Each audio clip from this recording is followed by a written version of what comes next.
Good. Council, ready? All right, councillors, I'd like to call this regular council meeting of December 21st, 2021. It's our last council meeting for the year. Let's start with the adoption of the agenda. Someone want to make that motion? Councillor Palmer, second by Councillor Brooks Hill. All in favor? Motion's carried. Adoption of the minutes of the regular council meeting of December 7th. Someone make that motion for me? Motion with a minor correction, carrying that name on page 5. Spelled on K-E-R-I. K-E-R-I? Okay, that's noted. Thank you. So you've made the motion with that amendment. Seconder for that? Councillor Brooks Hill. All in favor?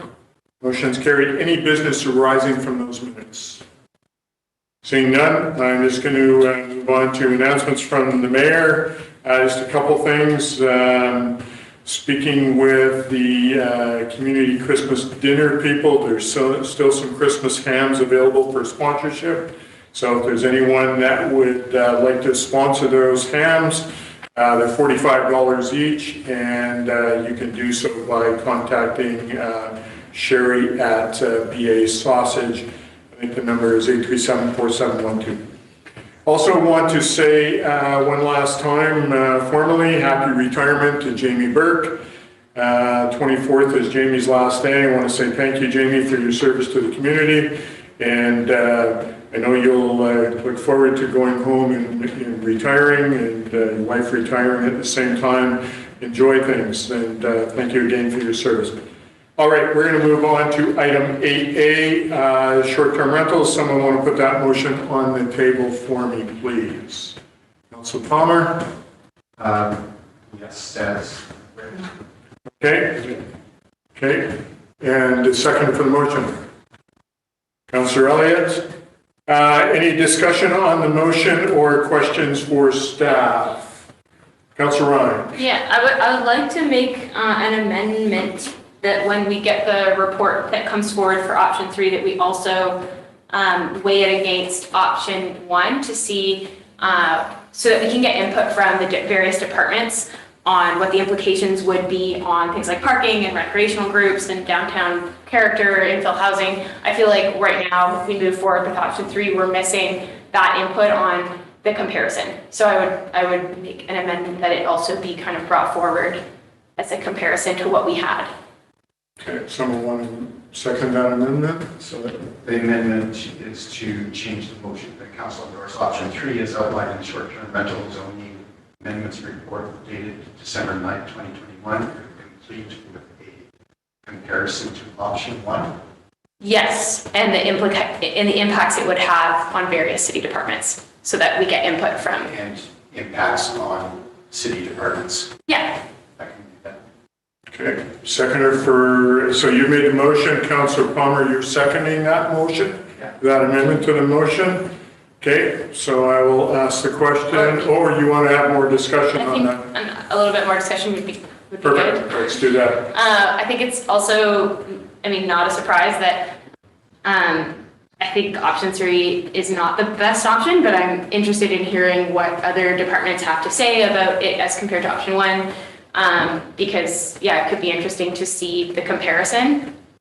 One thing that I have heard in the community since our last meeting is that there are people who are either being displaced or that are kind of, who own homes, who are making this decision to rent their homes out on a short-term basis because there is some, you know, I guess you could call it like a, it feels to them, people in the community, that the city isn't prioritizing this, which is of course not the case. This is a priority for council, but I think that's a shame. So I'd also wanted to have a discussion around putting a motion that would enforce people who are illegally renting their unit right now, because I think in the meantime, we don't have I think if we don't put any kind of enforcement in place, we risk losing more long-term housing. And once it's gone into that short-term rental pool, I think it's going to be very hard to take that back from people who become used to getting that income.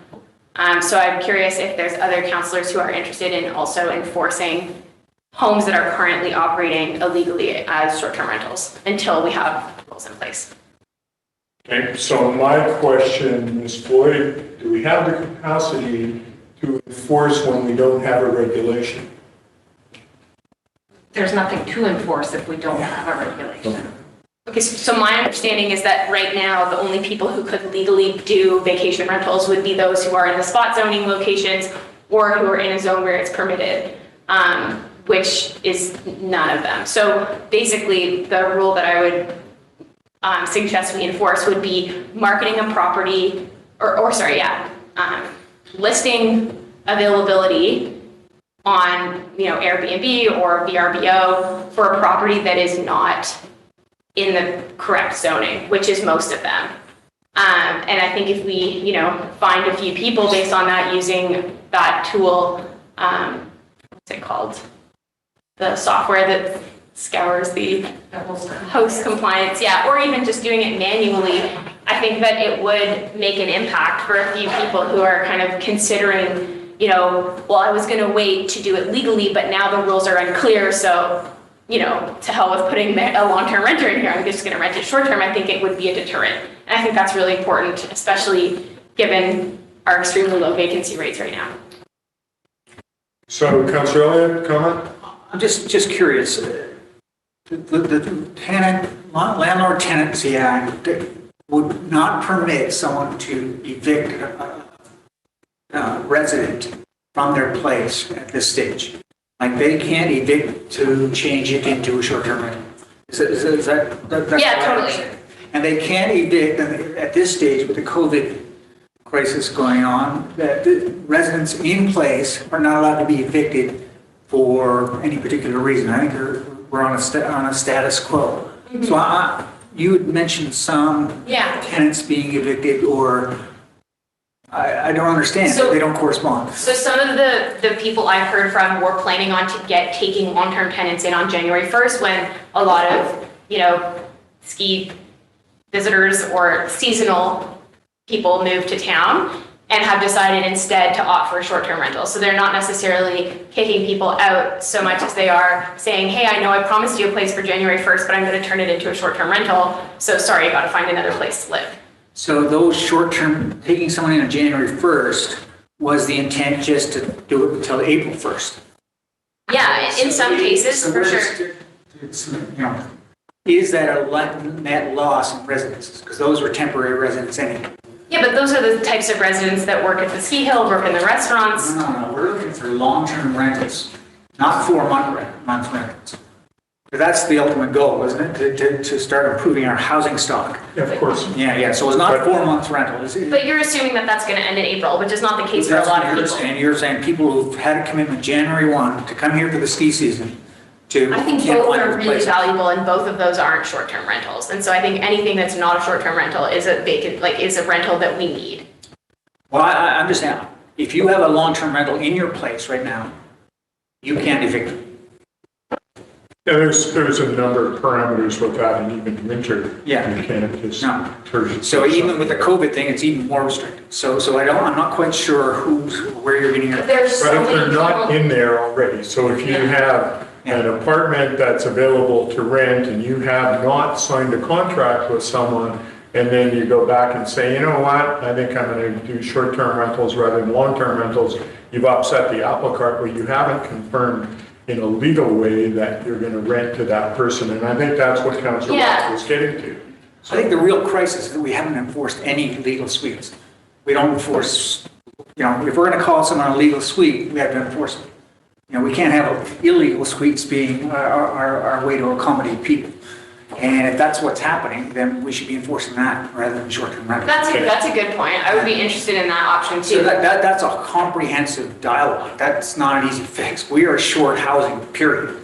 And let's find a way to address short-term housing and legalizing suites it's thrown in with everything. It involves increasing the housing stock and increasing looking at the Landlord Tenancy Act.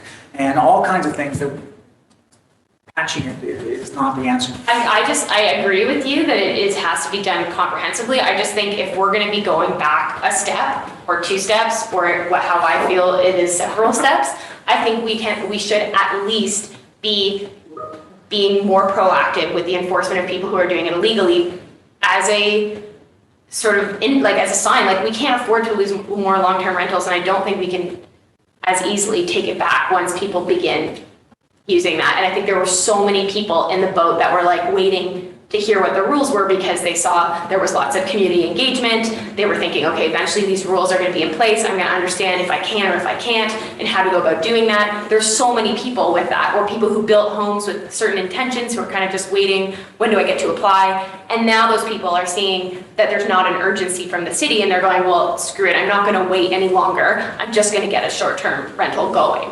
And I think that's where we need to be like doing something about it, because I think that's a real shame. Okay, thank you for your comment. Councillor Palmer had his hand up, and then I'm going to go to Mr. Simon for comment. Yeah, so I just remind that we're on, there's a motion on the table regarding proceeding with the review of feasibility. Yes, sir. Thank you. Yeah, so. I think we're related, but you bring that up. It's related. It was related. That was what I'm we're hoping supposed we to don't have a have. really long meeting because we're going to rehash it again. Yeah, This was exactly. brought back, I believe, in January. So I'd like to focus on that because I can enter into this other sub-debate quite a bit as well, but I'm sure it's going to be helpful right now. I think that was my main point. Okay, all right, thanks. Okay, well, I guess then all I'll say is that if there's no sort of interest in that, then it's further to me telling the community like, yeah, there's really no urgency, like we're just gonna wait it out. Let's just figure it out in January, which is I think a shame. I think we could come up with something better even if it meant we had to put some resources into it. Yeah, so I think, just in reply to that, I think I'm definitely on the same page. We're saying, okay, let's get this going. The urgency is still there and it's getting it better. So that's what we're doing with option 3. And then option 1, I've concurred, saying I think that's a reasonable discussion to add that include, to include consideration of it, options with option 1. So I think it's all on there and we'll have this debate all over again. So can we have the motion defined here? What was? So, Mr. Russo, can you? Do you want me to say it? No. Mr. Russo, could you just read back the motion as amended, please? Yes, Your Worship. That Council endorse option 3 as outlined in short-term rental zoning amendments report dated December 9th, 2021, complete with a comparison of option 1 and the impacts on the community and city departments. I think we've got that. Yeah. Correct? All right. So any further discussion on that motion? I'm going to ask go ahead, Councillor Sherlatt. Thank you for waving your hand. Thank you, Your Worship. I'm curious, when we talk about the impacts on various city departments when it comes to option 3 or option 1, I'm just wondering if we could define that a little bit more. I'm concerned about it being very broad. In my mind, especially listening to the discussion we just had, the big concern is around, or one part of the big concerns is around enforcement and what's realistic for enforcement. I think, as stated, that the impacts on our housing situation is complex, and I worry about going down too many rabbit holes if we leave it broad. I know we want to have a fulsome discussion in January so we can move this along in an expedient way, because this is a priority for all of us to get this defined so that we can have some kind of enforcement. I'm wondering if Councillor Ryan could expand a little bit more on what impact she would like to see compared between option 1 and option 3, if they do fall within that enforcement question, or if there's something else that she was curious about. Councillor Ryan. Yeah, so I think that for me, when I think about how the proposals were brought forward, it's we decided to go with option 3, but we didn't have the details around what that meant, and so we had engaged the community and we had got feedback from staff on option 1, but I would love to know the implications of option 3 once we actually have that in front of us and compare it when it comes to not just enforcement, although that's a big one, but things like parking, what impacts it would have on various recreational groups, whether there'd be any comments from the heritage Heritage Board about the downtown character, infill development and density bonusing, if there's any kind of implications that these might have, because we're essentially saying, restricting it to certain areas, and that can have huge implications. So I think if we go to the directors, even the fire department, right, might say, yeah, this is going to cause, I don't know, I'm not sure what their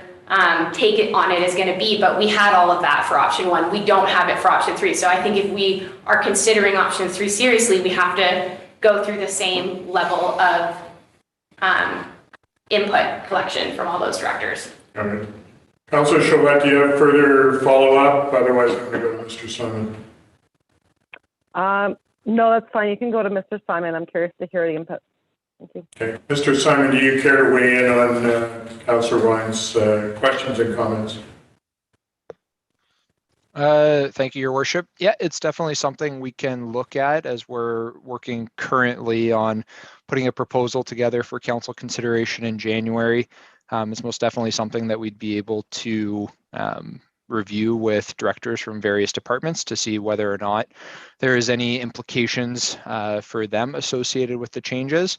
I just want to kind of reiterate as well with option 3, it's not necessarily taking away everything that was embedded in bylaw 2285 that was outlined in option 1.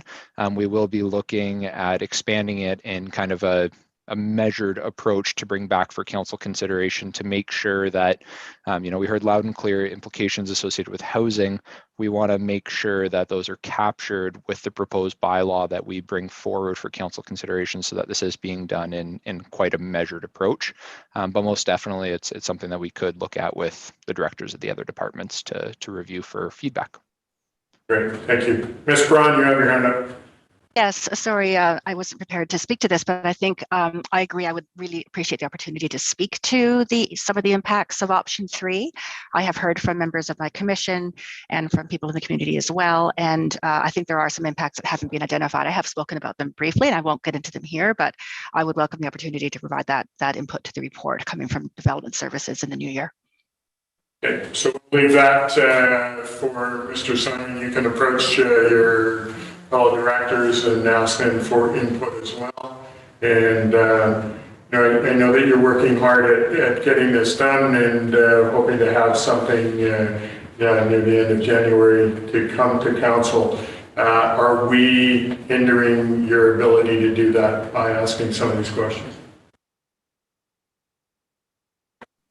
To Your Worship, if this is a priority for council, then we will do our absolute best to bring it back, which would be January 25th is the second meeting in council, and to make sure that the other directors had the opportunity to review the report and provide feedback. Great, appreciate your input. Any other comments from council before I call a question? Saying none, all those in favor? Motion's carried, thank you. Appreciate it. All right, Ms. Russo, you have your hand up. Yes, Your Worship. I just wanted to clarify that I had the motion correct with the addition of impacts. You did, thank you. I apologize for not letting you know. Yes, it is correct. Hey, Councillor Chalette, you have your hand up. Oh, I was just curious if we had to vote on the amendment first and then on the full motion. But Did I do that right? I put it on as a full. Councillor Palmer put it on as a full motion, so we did do it okay. Thank you. All right, going to move on to number 9A, bylaws, third reading. Councillor Elliott, do you want to bring this forward? Okay, sure. The third reading of single-use item regulating bylaw 2263 be rescinded. Seconder for that motion, or did we do it and that, or? And that single-use. Two separate, go ahead. So someone want to second that motion? Councillor Brooks Hill. Any discussion on the motion? We're rescinding that because we had missed a couple things, Ms. Floyd, in the original bylaw, correct? That's correct, Your Worship. When we added the other single-use items, like plastic forks, they weren't actually included in the body of the bylaw. So we just want to make sure it's very clear to the community going forward what the requirements are. So we're rescinding this and then we're redoing it. The date's been sort of moved forward to July, June? Yes, so we would like to, we'll bring it back in January for adoption, and then that will give us a 6-month period to make sure the community is educated and businesses have time to get rid of the existing stock that they have, so they're not going to. Okay. Any other further comments on the motion on the table? Seeing none, all those in favor of rescinding? Councillor Shaw, yeah, all in favor, thank you. Will you put the second motion on, Councillor Elliott, please? That single-use item regulation bylaw number 2263 be read a third time as amended. Seconder for the motion, please. Councillor Burks-Hill. Any further discussion on this motion? Councillor Palmer. Just thank you to staff for clarification on the reusable container being in good condition. That was an expressed concern. Perfect. Okay. Thank you. All right. I'll call the question. All those in favor? Motion's carried. Thank you. Let's move on to item 9B, Development Services. Councillor Burks-Hill, you want to make a comment? I am going to be recusing myself because of my parents owning the property across the street. All right, thank you for that comment. We'll wait for Councillor Burks-Hill leaves the room, and then I will ask for somebody to put the motion on the table. Councillor Palmer. Thank you, Mayor Sulz. So just for clarification, I have a different motion. I hope it is seconded so that we can have dialogue. And so I move that council rescind the second reading of the bylaw number 2300.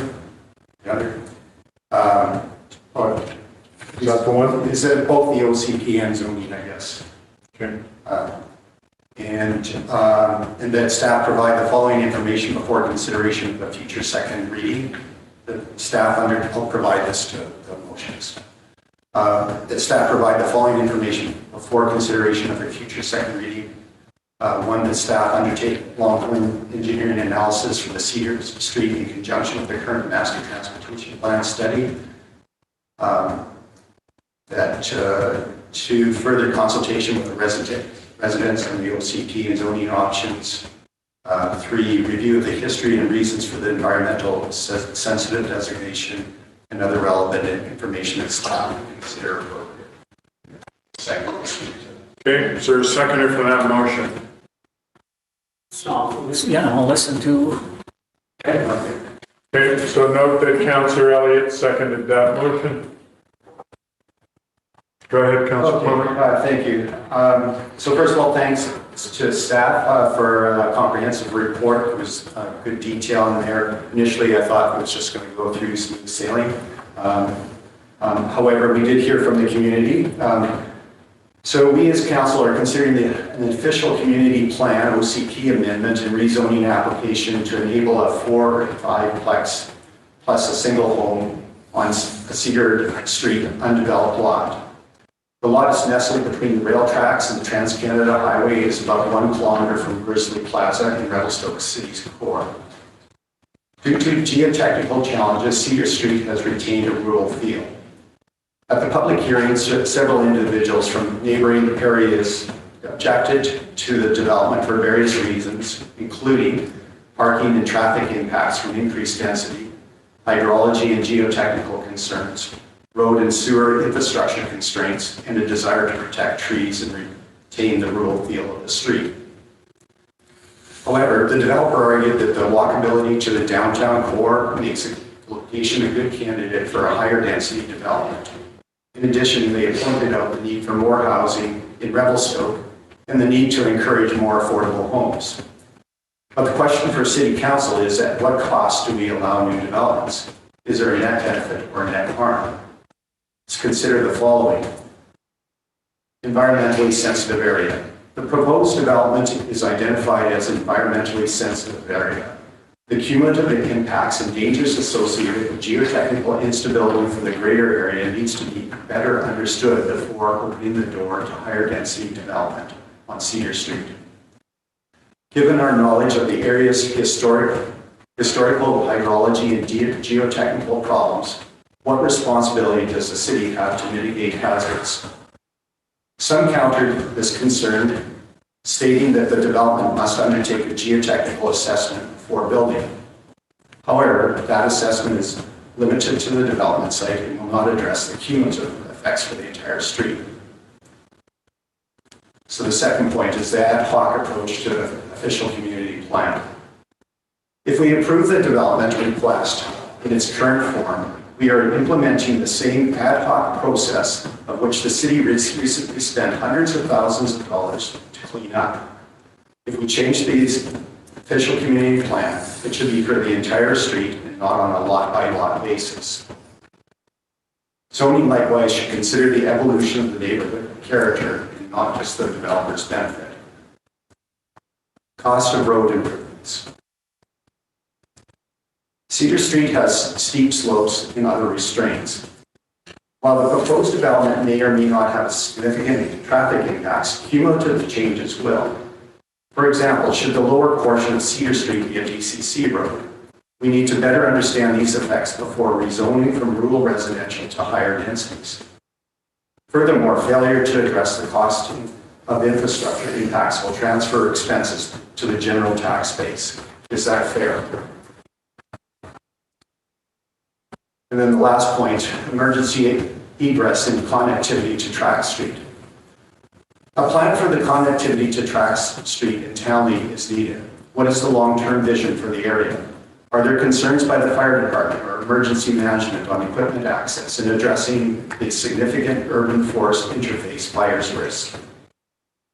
Fundamentally, so in summary, fundamentally, I am not opposed to higher density in this area. Even the residents may support higher density if it considers and addresses the neighborhood concerns expressed at the public hearing. The recent changes to permit carriage homes and I'll leave that point out. Let's not repeat historical error of permitting ad hoc OCP and zoning changes that do not consider the desires of the neighborhood and the vision for Revelstoke's future. A responsible approach that addresses these concerns does not necessarily prevent the development from proceeding. By actively addressing these concerns, we enable smarter growth, a safer neighborhood, and a better Revelstoke. Thank you, Mayor Sulz. Great, thank you. Any other comments by councillors? Councillor Elliott, you heard what Councillor Palmer said. Any comment? I think the concerns that were brought forward at the public hearing, I don't think any residential development, if it's new, will gain favor in the existing resident. Anywhere. It's controversy. CPR Hill, 70 years ago, there was a fatality because of a poor water drainage up above, and it created a mudslide below. And that was 1958. Mm-hmm. There hasn't been anything since. Sure, there have been sloughs, sure, there have been things going on. There's an unstable slope, but it just means controlling water. And that can be done. They built houses off the side of a cliff. They built them overhanging cantilever. I mean, they've done houses on Muscat. They've done, I can go on. Yeah. But engineering can solve a housing issue.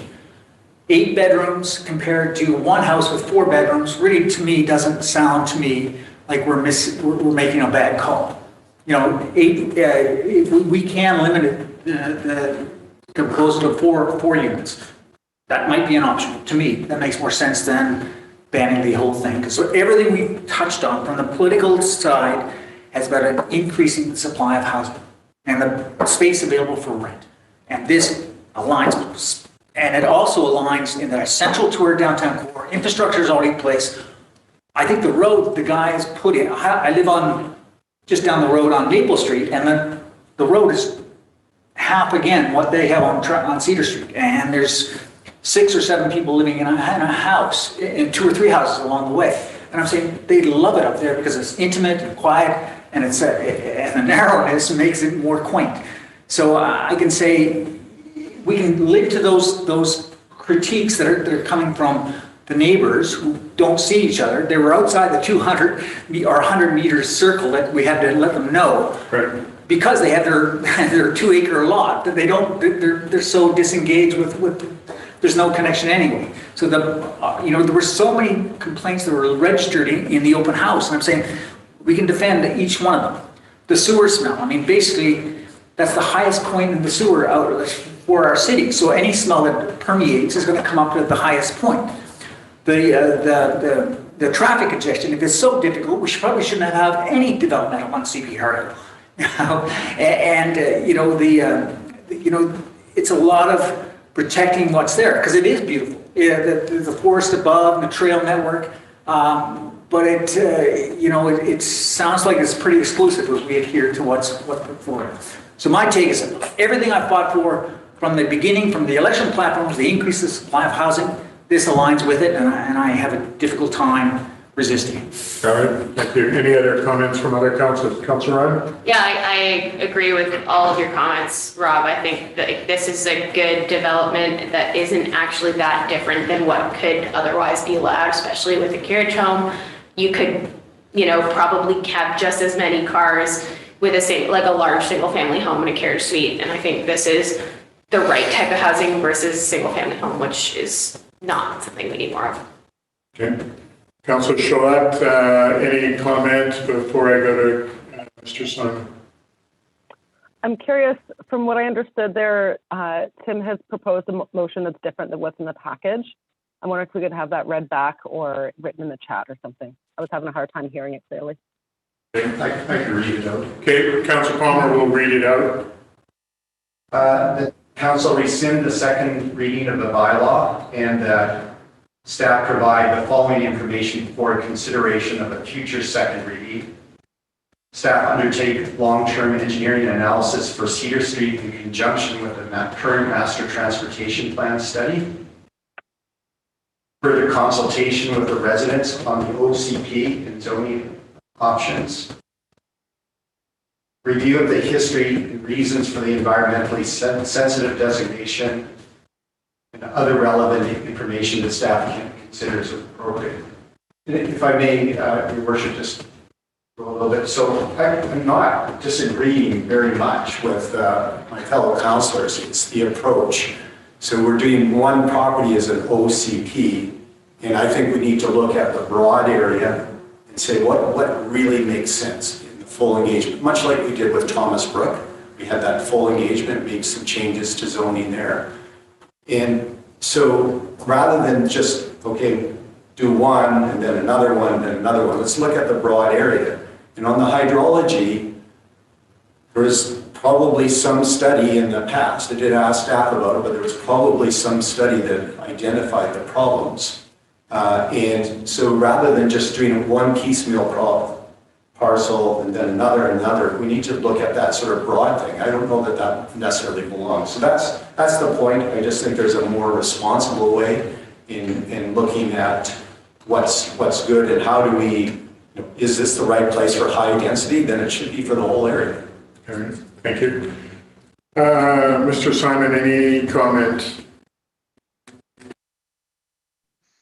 To your worship, so yeah, I mean, the staff report that outlined why staff were supportive of the proposed development kind of gave a good synopsis as to why we were looking to see this one come forward. Again, staff do recommend third reading here. Should there be additional direction that's supported by council to rescind second reading and direct more work to be done on long-range planning within this area, establishing appropriate land uses. My recommendation is that that's a discussion and identifying a suitable land use for this area that's really at that higher, broader OCP level as we work through our repeal and replace OCP that's underway. If there's additional work to be done, such as what was done in Thomas Brooks, there could be implications for other projects that are in the works right now with the Development Services Group. But that's ultimately a consideration for council as they're deliberating motions. Appreciate your comment. So I'll ask the comment. Councillor Shalat, you want to make a comment? Yes, thank you, Your Worship. I'm curious, perhaps through the chair, I'm wondering about what engineering plans would be required at the next phase of this development. From what I remember at the hearing, This is for the OCP amendment and the zoning bylaw, and that a lot of the engineering work when it comes to slope instability and water management would happen at the building permit stage. Am I correct in that? Mr. Simon, I believe you are, but Mr. Simon, could you weigh in, please?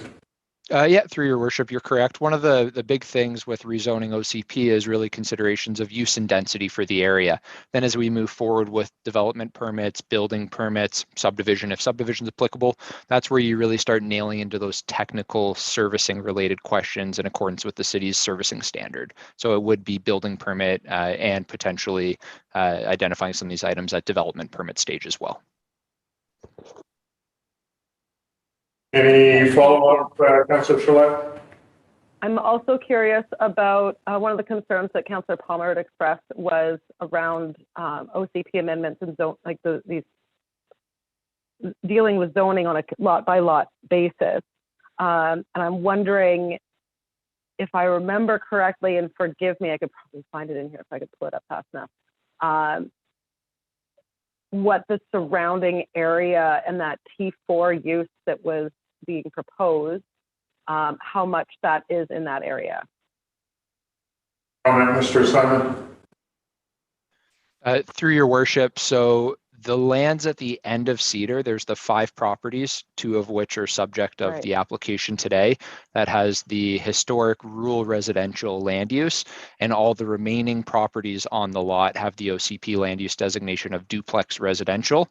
So they are looking at going kind of one step above that duplex residential land use in terms of compatibility. As per the staff report, staff do feel it is still a compatible land use for the area, and that it would facilitate a development form that would not be out of line with the character of the area.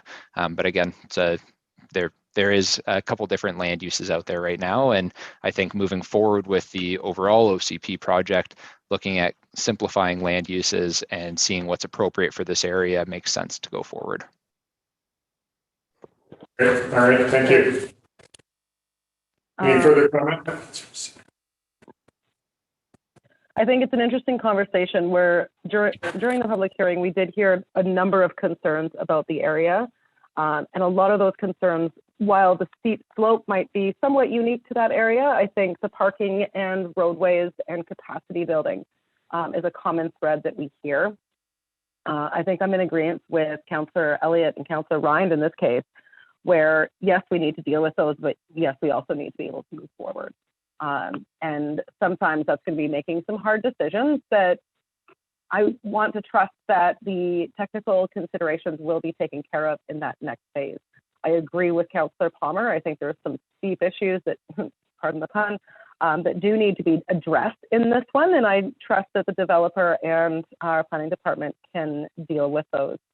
I found it interesting to hear about the changing science, especially with how just in general, how much science is changing these days, especially when we look at forestry. So to look at the hydrology of the area based on the impacts of clearing trees fascinates me on a certain level, but that is getting into the technical aspects. But again, I would hope that would be addressed at the building permit stage before the development was allowed to go ahead. At this time, again, I'm in agreement with Councillor Elliott and Councillor Rind. I think this fits in with our idea of how do we introduce more density in smart ways to help increase our long-term rental stock in the housing. And I hope to see this come forward with some good ideas to make it smart. All right, thank you for your comment. I'm not going to support the motion on the table. I believe staff have discussed with the proponent and have a way of dealing with the hydrology, the geotech, and the community up there. So I am not supportive of that. I am supportive of moving this forward. So any other comments, Councillor Elliott? Just be clear, we're not disagreeing regarding the neighbors up there. No. We're sensitive to what's going on. Yeah. I think it's just the bigger scale. It's a bigger need for our town, and this aligns with that.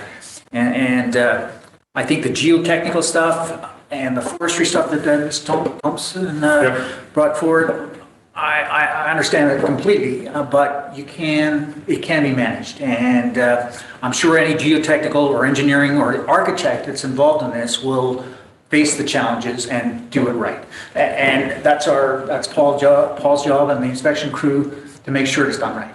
All right, good, thanks. Any other comments, anything new? Just to clarify, we're voting on the motion that was amended? That's correct. Yeah. Or the motion that was put on by. Sorry, the motion was put on, and so if this gets defeated, we'll put on the other motion, the original motion. Right. Yeah, thanks.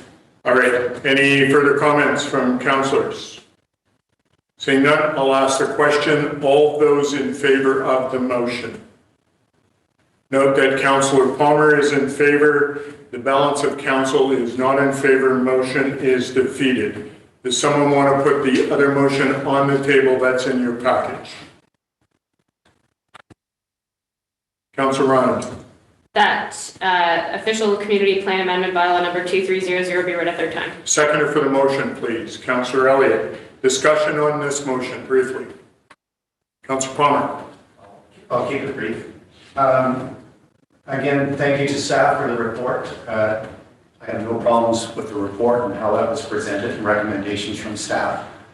Looking at the overview of all the issues, I think this is a mistake because we are not addressing the broader issues. If this higher density makes sense, in my opinion, it makes sense for all the area, but that needs more active involvement by the community, especially the residents in that area. Second, on the environmentally sensitive area, there continues to be a migration along that whole bank, and I think it's a piece of information that's missing on our decision making. I think that should be a broader decision, and we could be mitigating problems that we might be missing. And then the road improvements.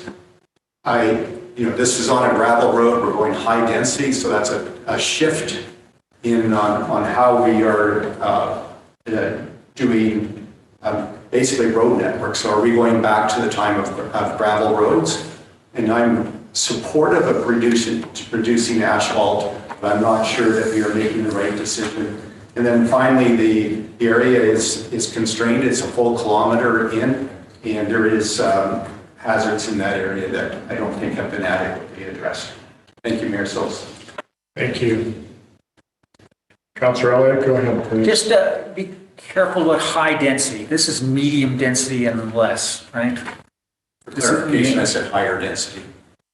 I think high density has been bandied about a few times, but anyway, okay. And just regarding the road expansion, did the proponent extend the road down to that section for development?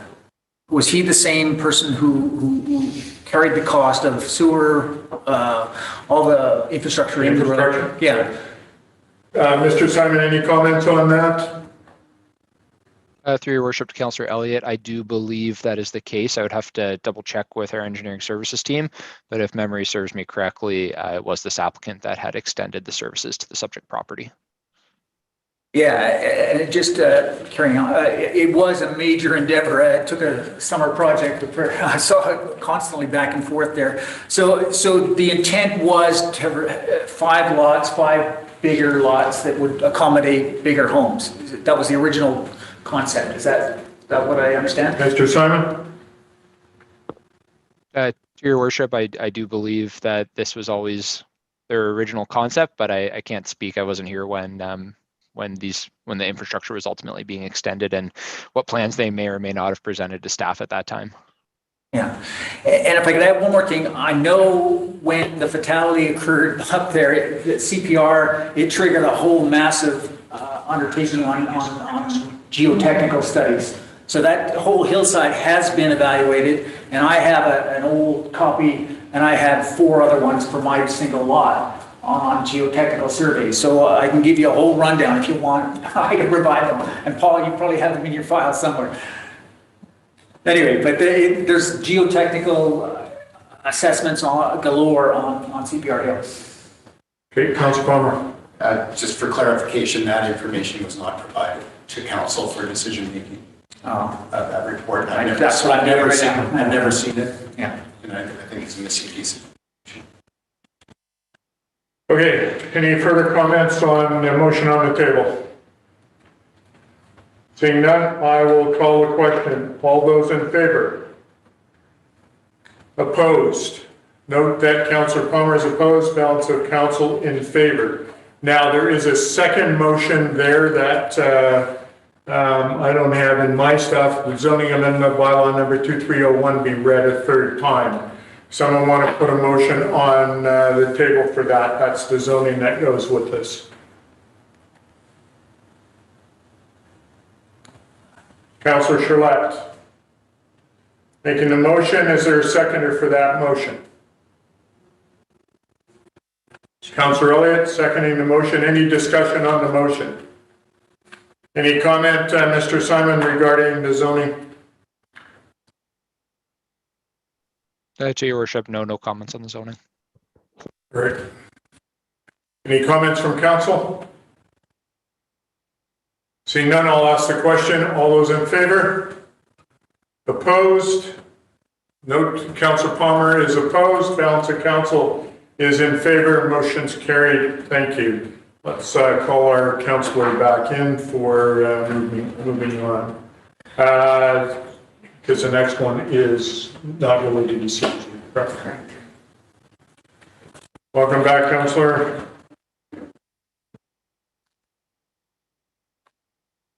Okay, item 9C, someone want to put that motion on the table, please?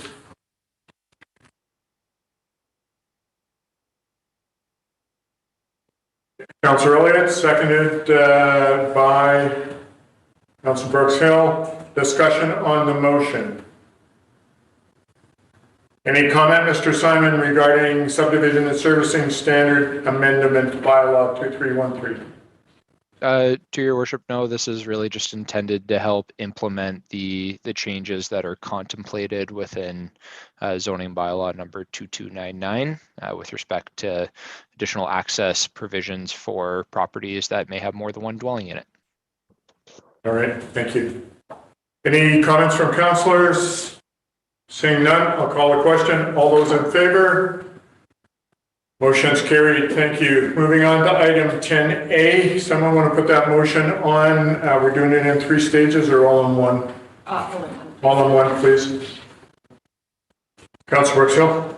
That an amendment to the council procedure bylaw number 2135 be considered for 3 readings at the January 11th, 2022 regular council meetings, removing part 2, council meeting section 2.5, bracket 5, electronic meetings and participation by members in relation to committee meetings in its entirety, and that public notice be published in the Revelstoke Review for 2 consecutive issues following these readings, and that the amending bylaw be considered for adoption at the February 8th, 2022 regular council meeting.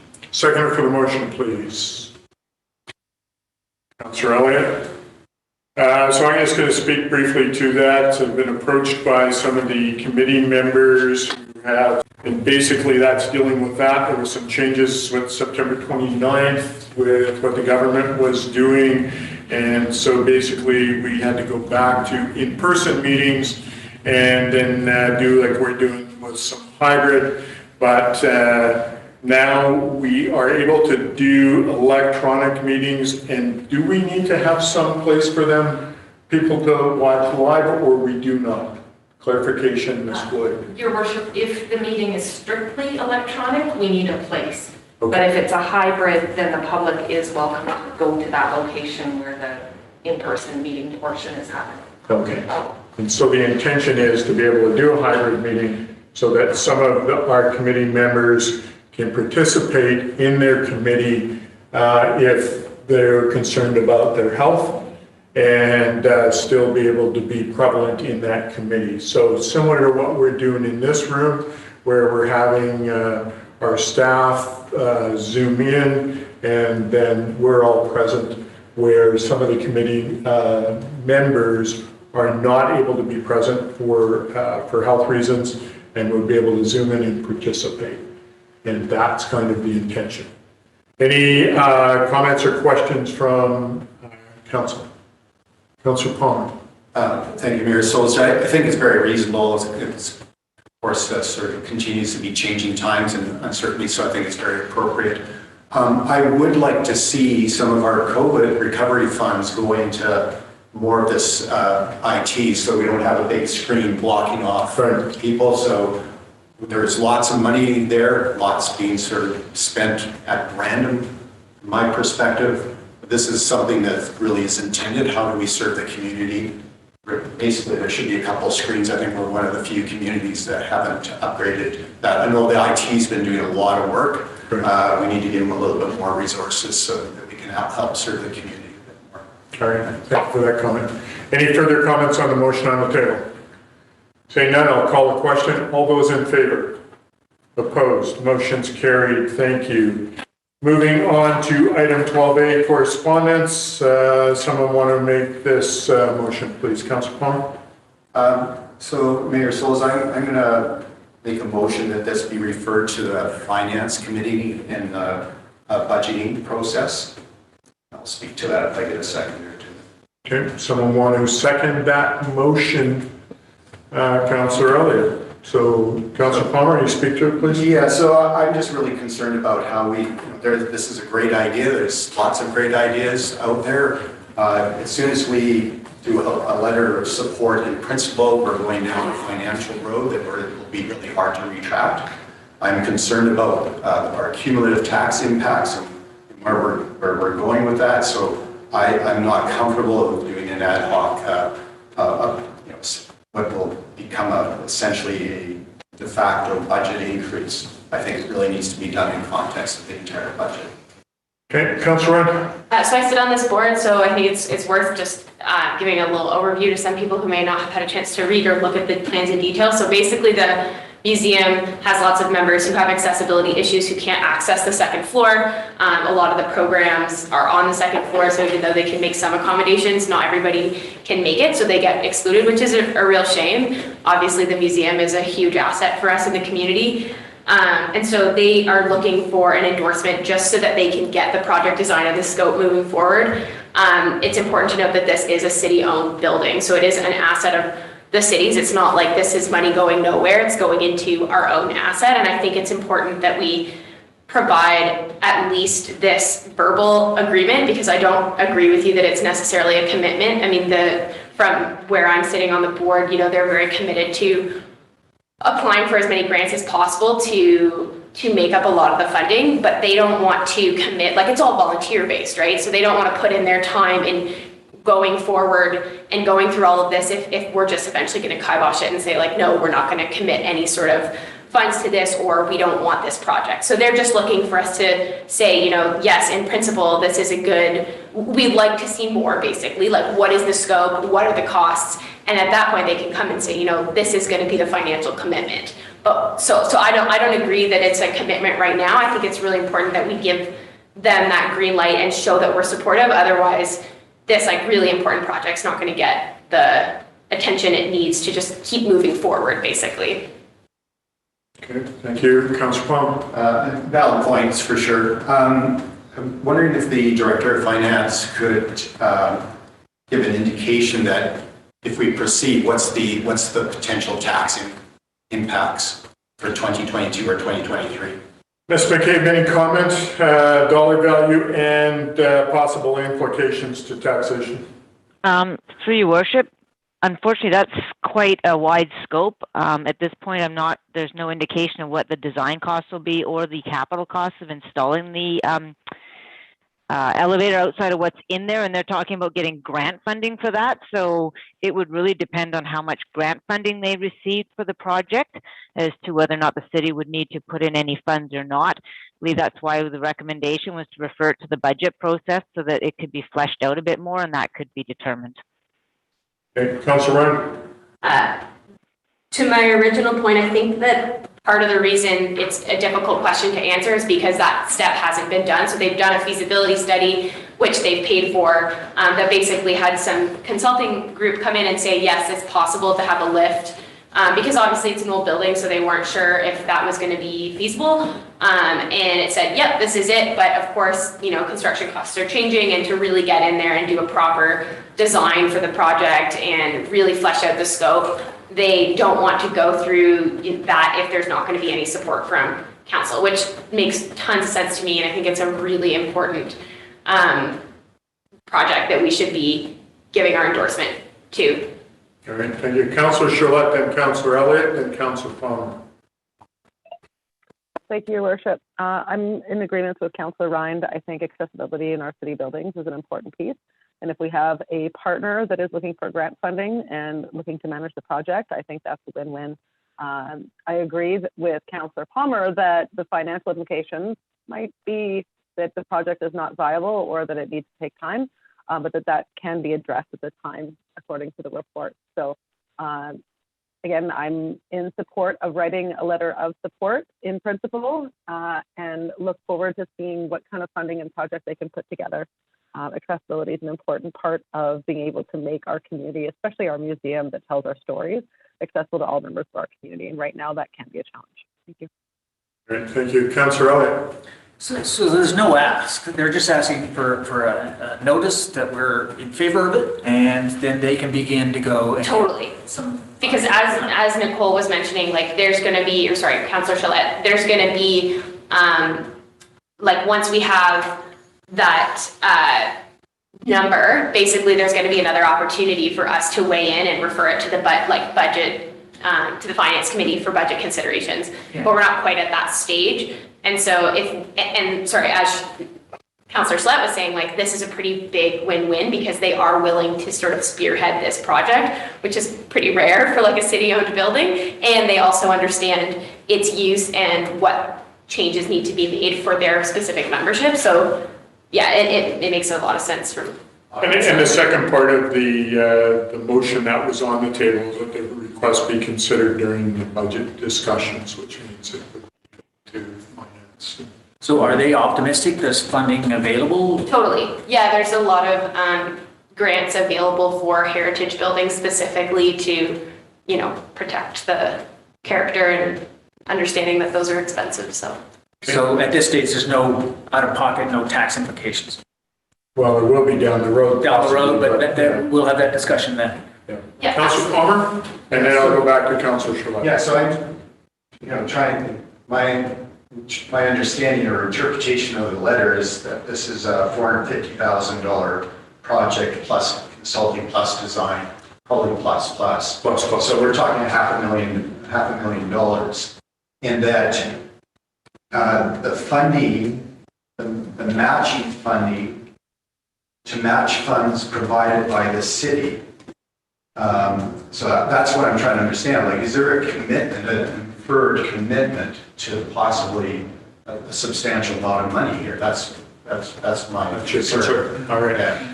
So I'm going to go to Ms. McCabe regarding that, and I'll go back to Councillor Ryan who wants to weigh in. So Ms. McCabe, any comment on what Councillor Palmer has just asked? Through your worship, my understanding was that they were looking for assistance with the design costs potentially. What those are going to be is a little bit gray at the moment. My understanding was that they were not asking for assistance or sharing of costs for the capital portion of it. That could be incorrect. That was just my understanding of the situation. For context, a 1% tax increase gives us about $125,000. Yeah. So it could be 4% if we had to pay for it all. I'm going to go to Councillor Ryan and then go back to Councillor Charlotte who had her hand up. So. I think to Councillor Palmer's point, it does imply, I think support does imply some commitment for sure, but I think it's more that we're inferring support versus inferring actual commitment to a dollar figure because there's just so much uncertainty around it. And frankly, like from a volunteer organization to be taking this on without sort of the city acknowledging, yes, this is a city building and we prioritize accessibility and being able to serve the community members with this important building. Like if we're not there, then why would they bother? But it is potentially a lot more than $450,000 for sure, because there's also going to be renovations to accommodate that, and I don't think that was included in that 450. So it is for sure there is some commitment. Just it's a question of whether or not, as a council, we think that's a priority. And from where I stand, I think it is for sure. Okay. Councillor Charlotte. Sorry, Your Worship, that was just my hand being up from the first question. Okay, all right. Councillor Bertzel. So it does seem a little bit uncertain what the letter of support in principle implies, what exactly they're asking for.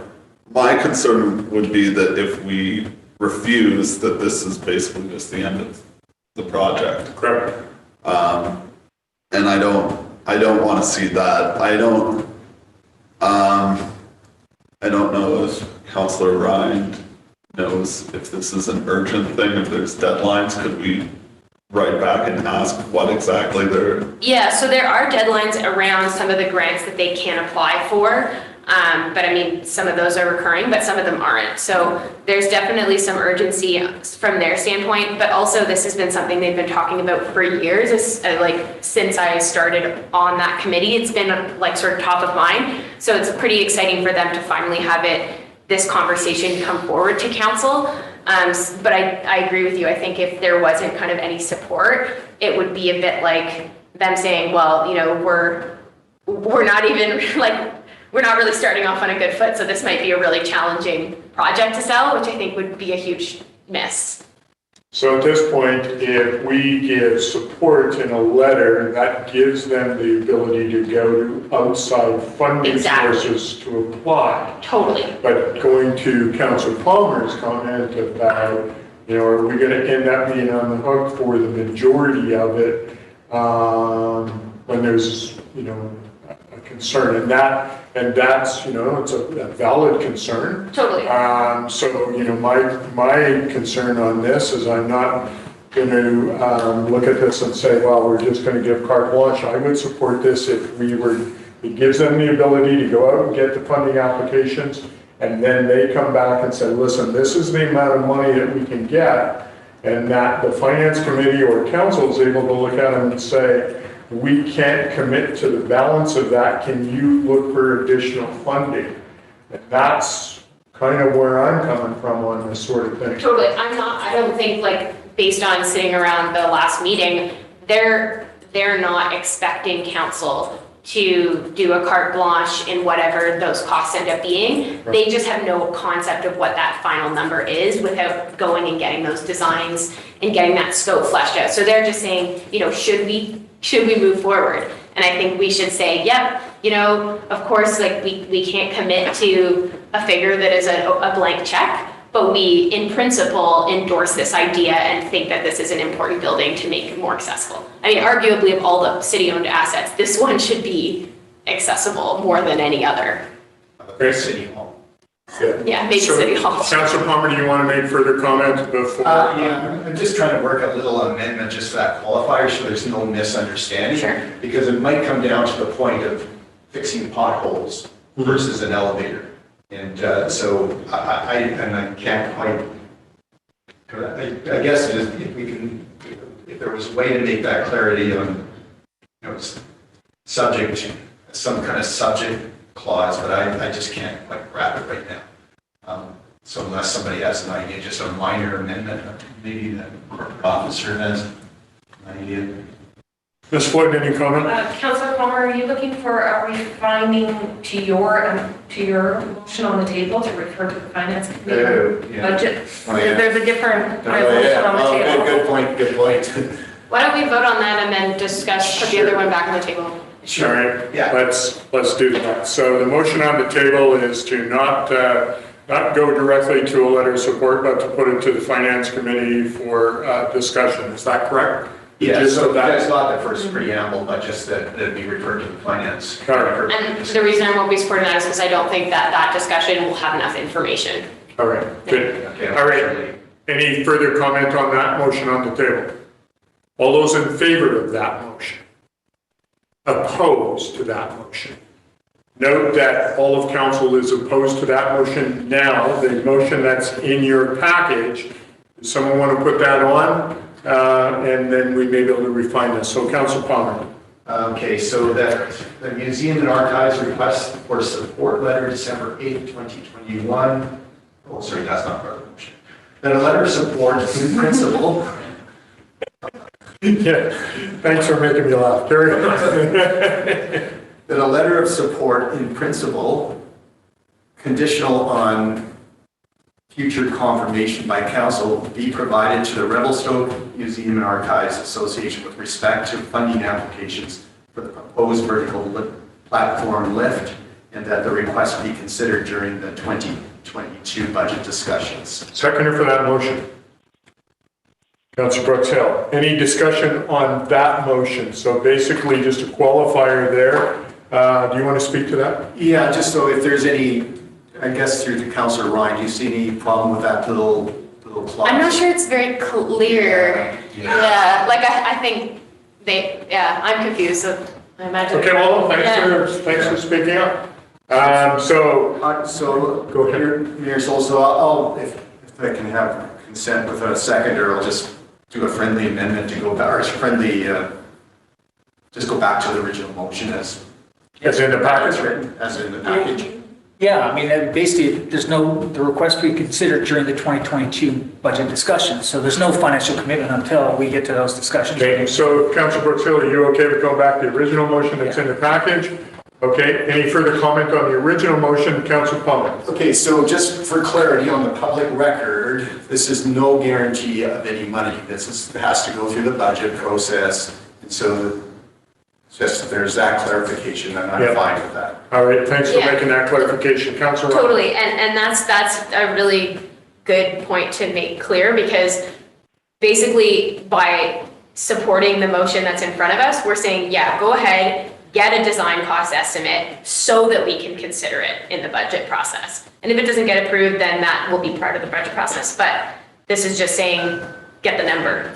All right, good. All right, any further discussion on the motion? Seeing none, all those in favor? Motion's carried, thank you. Communication, community economic development meeting minutes. Any comments or questions regarding that? Seeing none, Ms. Floyd, any questions from the press? Seeing none, I will ask for a motion to move in camera pursuant to section 90.1A of the community charter. Someone want to make that motion? Councillor Brooks Hill, seconded by Councillor Ryan. All in favor? Motion's carried. We'll take a couple minute break before we come back in camera. Thank you.